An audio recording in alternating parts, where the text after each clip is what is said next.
I might get a little emotional. So apologies if necessary in advance, but like my wife refers to it as my best day ever.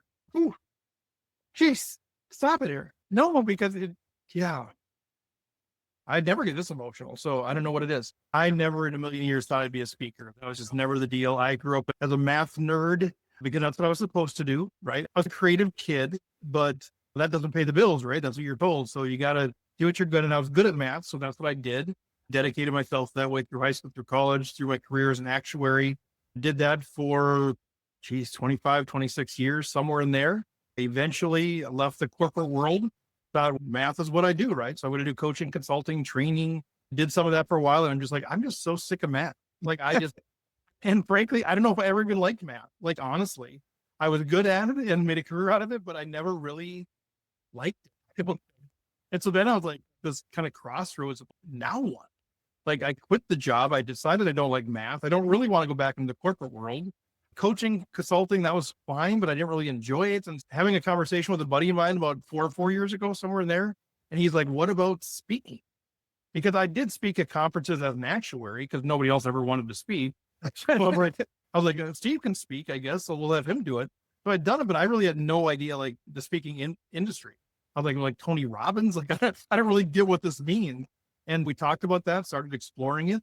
I thought, man, this seems like it fits my personality, what I enjoy doing. I like to learn things. I like to understand things. I like to try to explain things in a way that relates to people.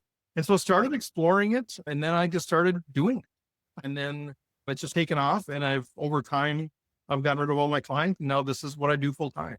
So that's not many actuaries become professional speakers, but what you were alluding to there is pretty crazy. And I'm still at that point where I'll pretty much take any event, right? Like, you get to a certain point and you're like, okay, here's my fee, and I don't do anything less than that. And so those speakers might be doing 2, 3. And so it's almost moved beyond trying to build a business. And now, honestly, I want to have impact. That sounds funny. We say that as a cliche. I want to have impact. But when you're first trying to build a business, you're like, I'm just trying to make money. Like, I'm trying to not have a real job. I was delivering pizza. I was substitute teaching. I was doing everything just to make a buck. Like, literally, I felt like kind of the actor in Hollywood doing waiter thing, just trying to make a buck. And so now it's about impact. It really is. So the business feels to be like it's solidified enough where, I'm still trying to grow, I'm still trying to build, but I still want to get the message that I have out to the world. So for my book, yes, that is me as a scared to death 8-year-old kid going to my school photo. But yeah, the interesting journey with the book. I've been thinking I want to write a book for a while, but then with the speaking thing, what I realized talking to people is like a book actually gives you that credibility, right? And part of it is event planners. If you don't have a book, there's this built-in concern that you are going to be selling from stage. Like, you're a consultant who's just trying to get people to buy your services. And that they don't all want that, right? And so if you have a book, they put you in this camp of a thought leader.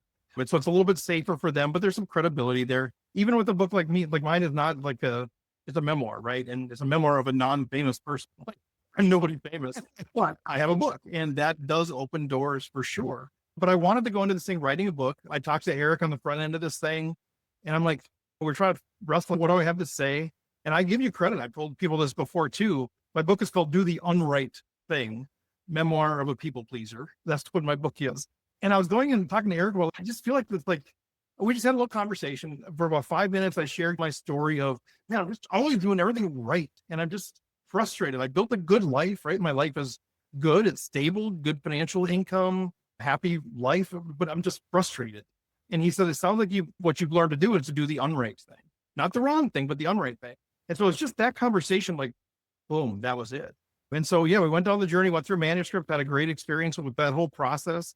But I was writing a book that was really like a self-help book.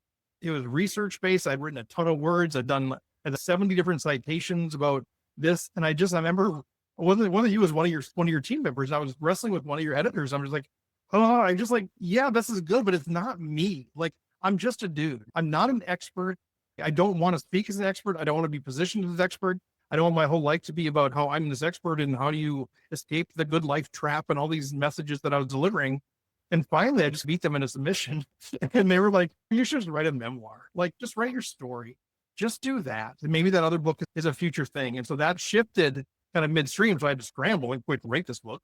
I think for me, it's the empowerment that's come from this.